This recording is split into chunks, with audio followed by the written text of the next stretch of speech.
بسم الله الرحمن الرحيم. يا أيها الذين آمنوا لا تقدموا بين يدي الله ورسوله واتقوا الله إن الله سميع عليم. يا أيها الذين آمنوا لا ترفعوا أصواتكم فوق صوت النبي ولا تجهروا له بالقول كجهر بعضكم لبعض أن تحبط أعمالكم وأنتم لا تشعرون. إن الذين يغضون أصواتهم عند رسول الله أولئك الذين امتحن الله قلوبهم للتقوى لهم مغفرة وأجر عظيم. اللہ کے نام سے جو بڑا ہی مہربان اور رحم کرنے والا ہے۔ اے لوگو جو ایمان لائے ہو، اللہ اور اس کے رسول سے آگے نہ بڑھو اور اللہ سے ڈرو، اللہ سب کچھ سننے اور جاننے والا ہے۔ اے لوگو جو ایمان لائے ہو، اپنی آواز نبی کی آواز سے اونچی نہ کرو اور نہ نبی کے ساتھ اونچی آواز سے بات کرو، جس طرح تم آپس میں ایک دوسرے سے کرتے ہو۔ کہیں ایسا نہ ہو کہ تمہارا کیا کرایا سب نشٹ ہو جائے اور تمہیں خبر بھی نہ ہو۔ جو لوگ اللہ کے رسول کے سامنے بات کرتے ہوئے اپنی آواز دبی رکھتے ہیں، وہ واستو میں وہی لوگ ہیں جن کے دلوں کو اللہ نے پرہیزگاری کے لیے جانچ لیا ہے۔ ان کے لیے معافی ہے اور بڑا بدلہ۔ إن الذين ينادونك من وراء الحجرات أكثرهم لا يعقلون ولو أنهم صبروا حتى تخرج إليهم لكان خيرا لهم والله غفور رحيم. يا أيها الذين آمنوا إن جاءكم فاسق بنبأ فتبينوا أن تصيبوا قوما بجهالة فتصبحوا على ما فعلتم نادمين. واعلموا أن فيكم رسول الله لو يطيعكم في كثير من الأمر لعنتم ولكن الله حبب إليكم الإيمان وزينه في قلوبكم وكره إليكم الكفر والفسوق والعصيان أولئك هم الراشدون فضلا من الله ونعمة والله عليم حكيم. اے نبی، جو لوگ تمہیں کمروں کے باہر سے پکارتے ہیں ان میں سے زیادہ تر بدھی ہین ہیں۔ یدی وہ تمہارے باہر نکلنے تک صبر کرتے تو انہی کے لیے اچھا تھا۔ اللہ معاف کرنے والا اور دیاوان ہے۔ اے لوگو جو ایمان لائے ہو، اگر کوئی اوگیاکاری تمہارے پاس کوئی خبر لے کر آئے تو چھان بین کر لیا کرو، کہیں ایسا نہ ہو کہ تم کسی گروہ کو بے خبری میں ہانی پہنچا بیٹھو اور پھر اپنے کیے پر تمہیں پچھتاوا ہو۔ خوب جان رکھو کہ تمہارے بیچ اللہ کا رسول موجود ہے۔ اگر وہ بہت سے معاملوں میں تمہاری بات مان لیا کرے تو تم خود ہی کٹھنائیوں میں گرست ہو جاؤ، مگر اللہ نے تم کو ایمان کا پریم دیا اور اس کو تمہارے لیے پریہ بنا دیا، اور کفر یعنی انکار اور النگھن اور اوگیا سے تم کو ومکھ کر دیا۔ ایسے ہی لوگ اللہ کے انوگرہ اور اپکار سے سنمارگ پر ہیں، اور اللہ سروگی اور تتودرشی ہے۔ وَإِن طَائِفَتَانِ مِنَ الْمُؤْمِنِينَ اقْتَتَلُوا فَأَصْلِحُوا بَيْنَهُمَا فَإِن بَغَتْ إِحْدَاهُمَا عَلَى الْأُخْرَى فَقَاتِلُوا الَّتِي تَبْغِي حَتَّى تَفِيءَ إِلَى أَمْرِ اللَّهِ فَإِن فَاءَتْ فَأَصْلِحُوا بَيْنَهُمَا بِالْعَدْلِ وَأَقْسِطُوا إِنَّ اللَّهَ يُحِبُّ الْمُقْسِطِينَ.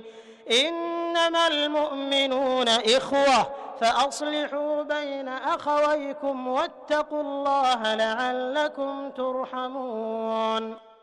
اور اگر ایمان والوں میں سے دو گروہ آپس میں لڑ جائیں تو ان کے بیچ صلح کراؤ، پھر اگر ان میں سے ایک گروہ دوسرے گروہ پر زیادتی کرے تو زیادتی کرنے والے سے لڑو یہاں تک کہ وہ اللہ کے آدیش کی اور پلٹ آئے، پھر اگر وہ پلٹ آئے تو ان کے بیچ انصاف کے ساتھ صلح کرا دو، اور انصاف کرو کہ اللہ انصاف کرنے والوں کو پسند کرتا ہے۔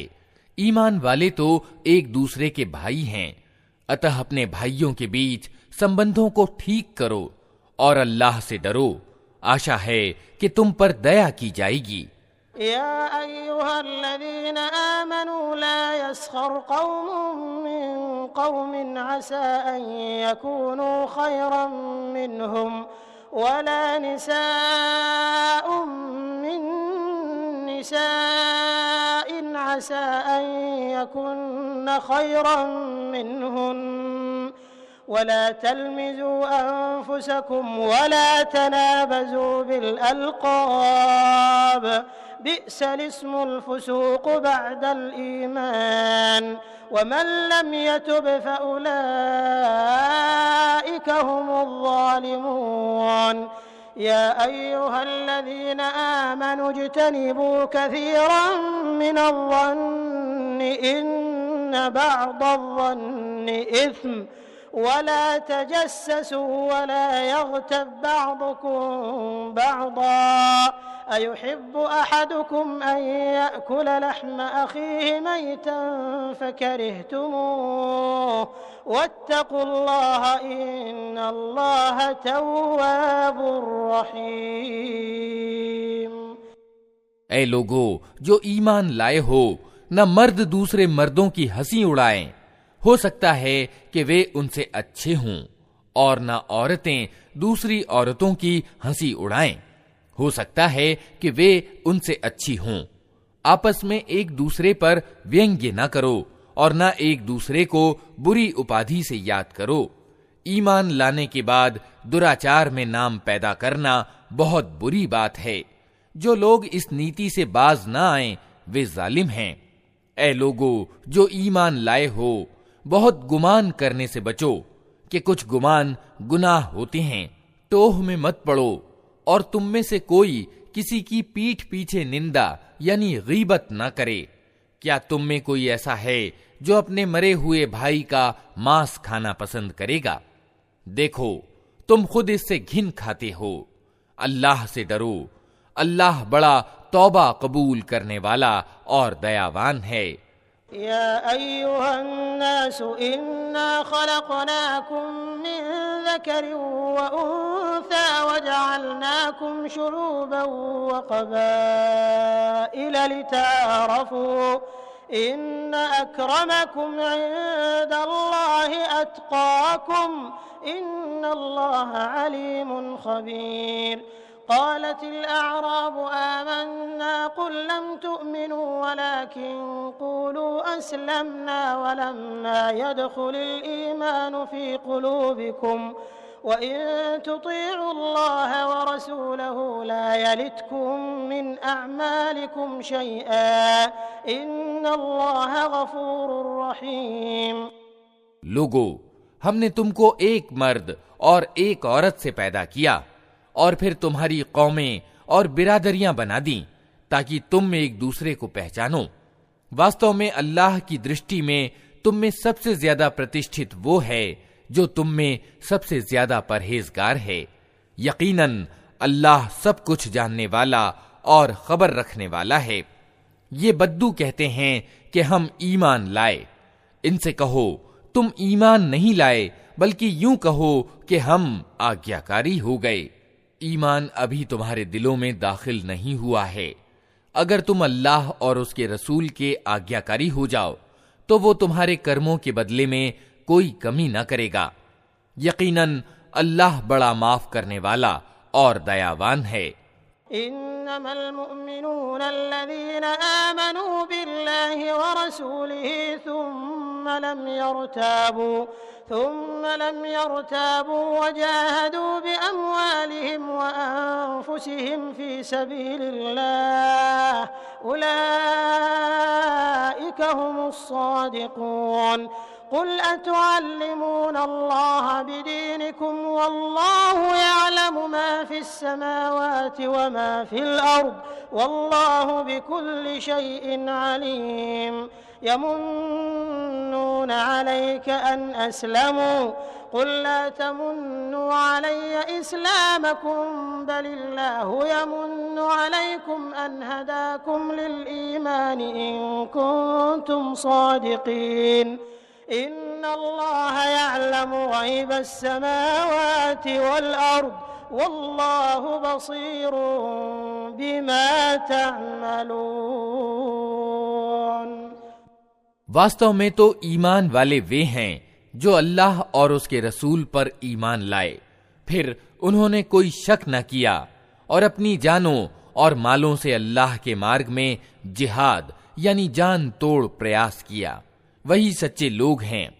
اے نبی، ان ایمان کے دعوے داروں سے کہو، کیا تم اللہ کو اپنے دین کی سوچنا دے رہے ہو، حالانکہ اللہ زمین اور آسمانوں کی پرتیک چیز کو جانتا ہے اور ہر چیز کا گیان رکھتا ہے۔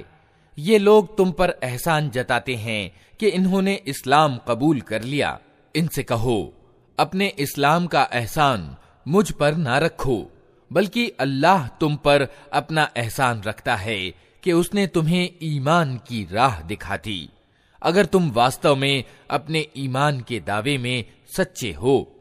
اللہ زمین اور آسمانوں کی ہر چھپی چیز کا گیان رکھتا ہے اور جو کچھ تم کرتے ہو وہ سب اس کی درشٹی میں ہے۔